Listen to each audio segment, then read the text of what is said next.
मस्त math channel में आपका स्वागत है। चैनल को सब्सक्राइब करें, बेल आइकन को दबाएं व ज़्यादा से ज़्यादा शेयर करें। हेलो नमस्कार बच्चों, आज हमें कक्षा छठी थर्ड चैप्टर संख्याओं के साथ खेलना एक्सरसाइज 3.4 के बारे में चर्चा करेंगे। एक्सरसाइज 3.4 में जो पहला सवाल है इसमें क्या है, निम्न के सार्वत्रिक गुणनखंड ज्ञात कीजिए। यानी इस एक्सरसाइज में 3.4 में सार्वत्रिक गुणनखंड के बारे में दिया गया है। सार्वत्रिक गुणनखंड, सार्वत्रिक गुणनखंड क्या होता है बच्चों? जैसे मान लीजिए 8 के गुणनखंड 1, 2, 4, 8। 8 के गुणनखंड कौन कौन से हुए? 1, 2, 4, 8।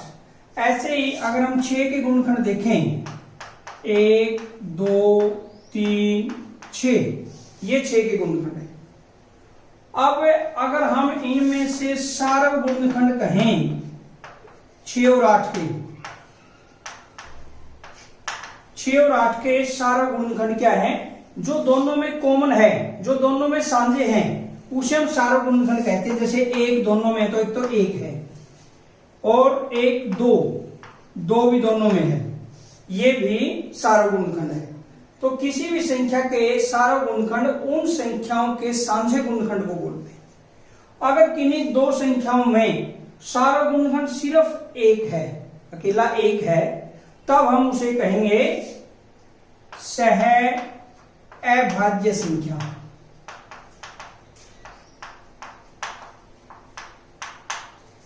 सह अभाज्य संख्या को प्राइम नंबर बोलते हैं, इसको सह अभाज्य संख्या।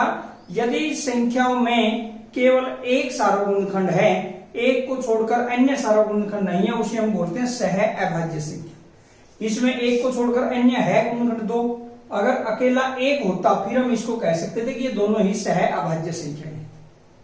क्लियर हुआ ना? इस एक्सरसाइज में एक तो सार्वत्रिक गुणनखंड के बारे में चर्चा करेंगे कि उनमें सार्वत्रिक गुणनखंड कौन कौन से हैं। प्रश्न नंबर 1, प्रश्नावली 3.4 आपके सामने है। निम्न के सार्वत्रिक गुणनखंड ज्ञात कीजिए। ए पार्ट है 20 और 28, बी 15 और 25, और सी 35 और 50, डी 56 और 120। सबसे पहले हम बच्चों इसमें इसका ए पार्ट करेंगे। ए पार्ट में क्या है? 20 और 28, 20 और 28 के सार्वत्रिक गुणनखंड ज्ञात करेंगे। पहले 20 के गुणनखंड ज्ञात करेंगे। 20 1 गुना 20 2 पर चलेगा? बिल्कुल चलता है। 2 गुना 10, 3 पर नहीं चलता, 4 पर 20, 4 के बाद 5 पर चलता है, 5 यहां पर आया हुआ है। इसलिए 20 के जो गुणनखंड हुए वो कौन कौन से हुए? 20 के गुणनखंड कौन कौन से हुए? 1, 2, 4, 5, 10, 20। ये 20 के गुणनखंड हुए। 1, 2, 4, 5, 10, 20। ऐसे ही हम 28 के निकालेंगे। 28 1 गुना 28, 2 गुना 14, 2 पर चलेगा, 14 28, 3 पर नहीं चलता, 4 पर, 5 पर नहीं चलता, 6 पर नहीं चलता, 7 पर चलता, 7 पर आया हुआ है। जब रिपीट होना शुरू हो जाता है वहां तक हमने चेक करना है। इसलिए 28 के गुणनखंड कौन कौन से हुए? 1, 2, 4, 7, 14, 28, 2, 4, 7, 14, 28। अब हमने निकाले 20 और 28 के सार्वत्रिक गुणनखंड, इनके सार्वत्रिक गुणनखंड। इसलिए 20 व 28 के सार्वत्रिक गुणनखंड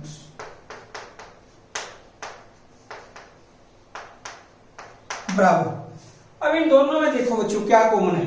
1 दोनों में है, एक तो 1 हो गया, दोनों में ही देखना हमने, उभयनिष्ठ दोनों में। 2 यहां भी है वहां भी है, 2 हो गया। 3 नहीं है, 4 दोनों जगह है, 4 के बाद 5 नहीं है, 10 नहीं है, 20 नहीं है। इसलिए 20 व 28 के सारे गुणनखंड कितने हुए? 1 2 4। अब ऐसे ही इसका बी पार्ट 15 व 25, बी पार्ट 15 व 25। पहले ऐसे ही 15 के गुणनखंड निकालेंगे। 1 गुणा 15 2 पर चलेगा, नहीं चलता। 3 पर चलता है, 3 गुणा 5। 4 पर 5 पर चलता है, 5 पर रिपीट हो गया। इसी प्रकार अब हम 25 के निकालेंगे। 1 गुणा 25 2 पर चलता है, नहीं चलता। 3 पर नहीं चलता। 4 पर 25 नहीं चलता। 5 पर चलता है, 5 पर रिपीट हो गया। आगे चेक करने की जरूरत ही नहीं है, इसलिए 25 1 5, 5 को 2 बार लिखने की जरूरत नहीं है। 25 ये इसके गुणनखंड हुए। 15 के ये थे, 15 के गुणनखंड, इसलिए 15 के गुणनखंड बराबर 1 3 5 15। ये 15 के गुणनखंड है, 1 3 5 15। और 25 के 1 5 25 ये है।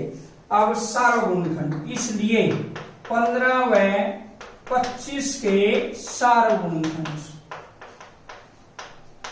यानी दोनों में उभयनिष्ठ है, जो कॉमन है वो निकालने। एक दोनों में कॉमन है, 1 3 नहीं है, 5 दोनों में कॉमन है, और है कोई नहीं है, तो इसलिए 15 व 25 के सारे गुणनखंड क्या आएंगे? 1 व 5। सी पार्ट, पहले सवाल का सी पार्ट 35 और 50। 35 के गुणनखंड निकालेंगे पहले हम। 1 गुणा 35, वही तरीका। 2 पर नहीं चलेगा, 3 पर नहीं, 5 पर 5 था, 35। इसलिए 35 के गुणनखंड हुए 1 5 7 35, ये हुए। ऐसे ही हम 50 के निकालेंगे। 1 गुणा 50, 2 पर चलेगा, 2 गुणा 25 50। 3 पर नहीं चलता, 4 पर नहीं चलता, 5 पर चलेगा, हमने 50। 6 पर नहीं चलता, 7 पर नहीं चलता, 8 पर, 9 पर, 10 पर चलेगा, 10 पर गया हुआ है।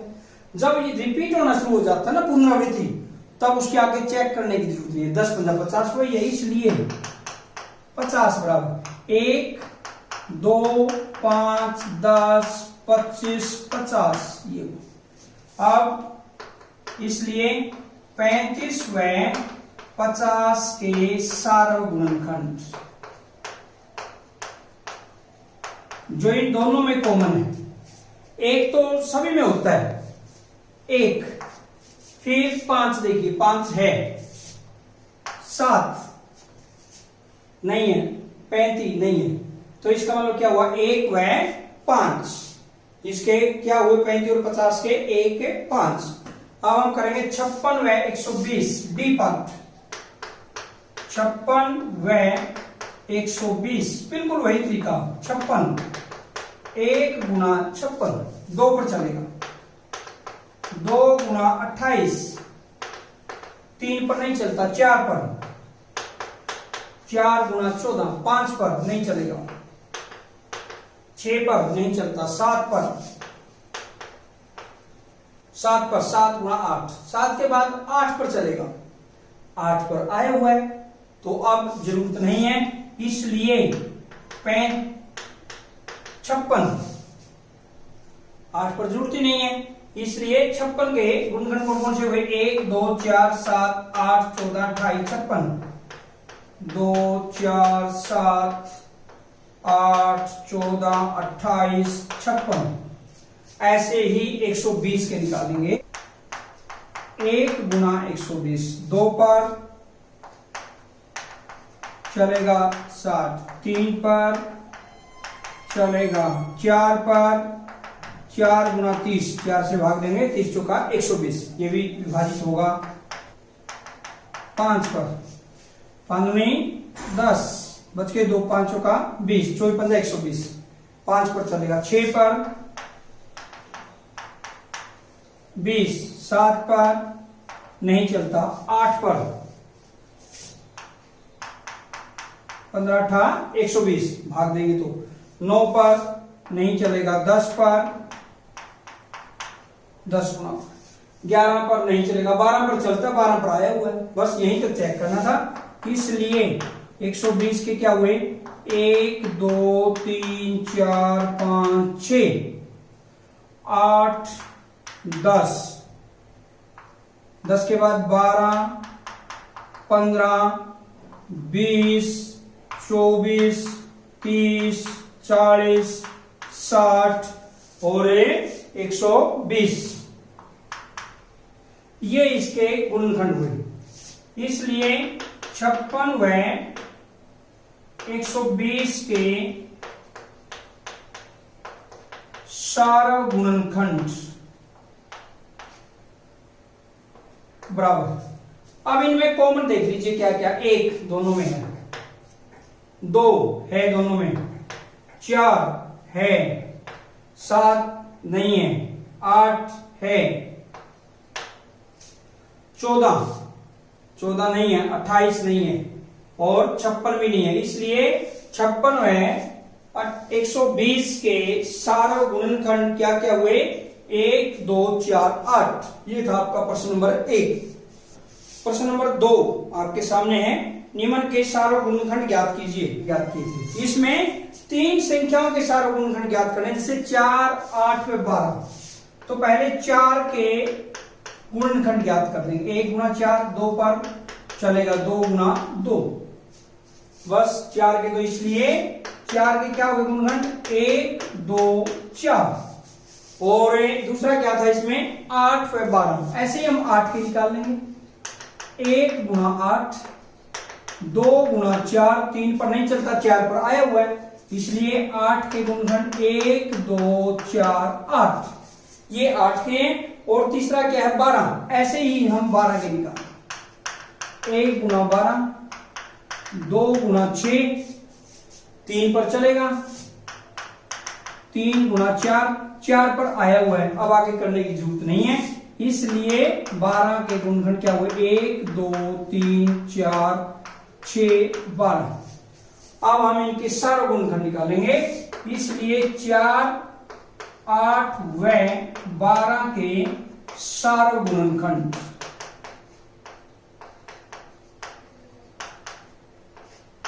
बराबर। 1 तीनों में कॉमन है, 2 यहां भी है, यहां भी है, यहां भी है, तीनों में कॉमन होना चाहिए 2। 4 यहां यहां यहां तीनों जगह। 4 के बाद तो हम चेक ही नहीं कर सकते क्योंकि इसमें 3 ही गुणनखंड है, आगे तो 2 में होंगे। तो वो तीनों ही संख्याओं में कॉमन हो, साझा हो, तभी वो सारा गुणनखंड होता है। इसलिए 4 8 व 12 के सारा गुणनखंड 1 2 4। इसका बी पार्ट है 5, 1 गुणा 5। इसलिए 5 के गुणनखंड क्या हुए 1 और 5। 2 पर नहीं, 3 पर नहीं, 4 पर नहीं, 5 पर चलेगा, वो आया हुआ है 15। 1 गुणा 15, 3 पर चलेगा, 3 गुणा 5, 4 पर नहीं चलता, 5 पर चलेगा, 5 पर आया हुआ है। इसलिए 15 बराबर 1 3 5 15। और तीसरा क्या है 25। 25 में 1 गुणा 25, 2 पर नहीं चलता, 3 पर, 5 पर चलेगा, 5 पर वही रिपीट हो गया। इसलिए 25 के गुणनखंड 1 5 25 ये हुए। अब 5 15 व 25 के सारे गुणनखंड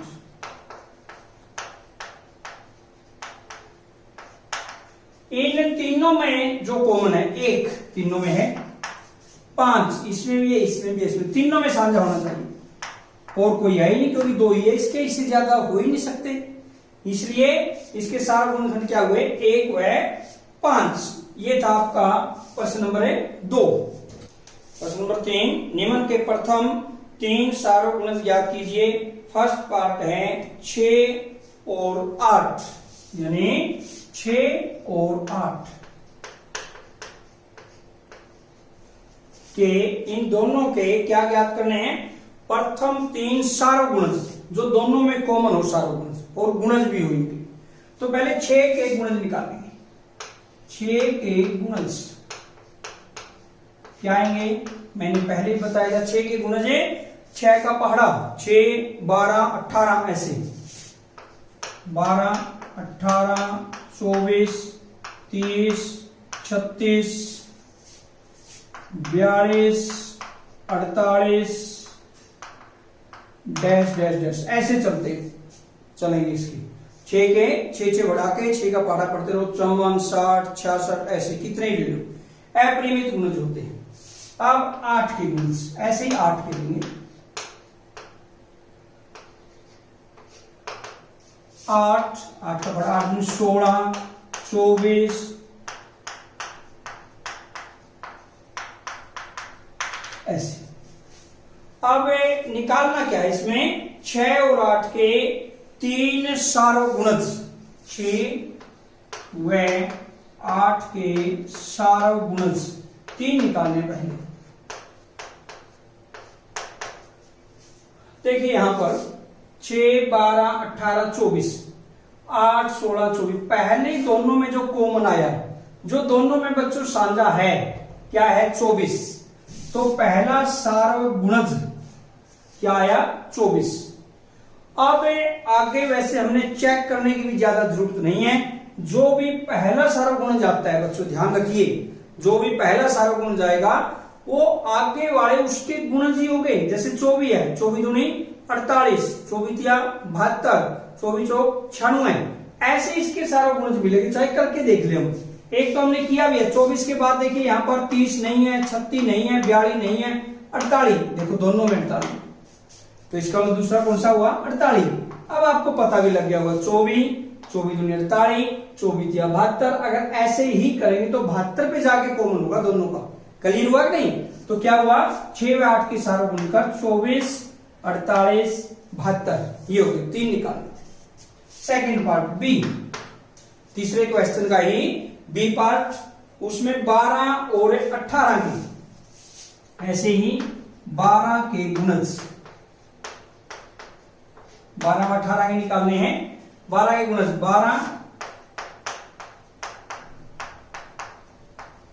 12 का पहाड़ा पढ़ लीजिए, 12, 12, 24, 12, 36, 12, 48, 12, 60, 12, 72, 12, 84, 12, 96 डैश डैश ऐसे चलेगा। ऐसे ही 18 के गुणज,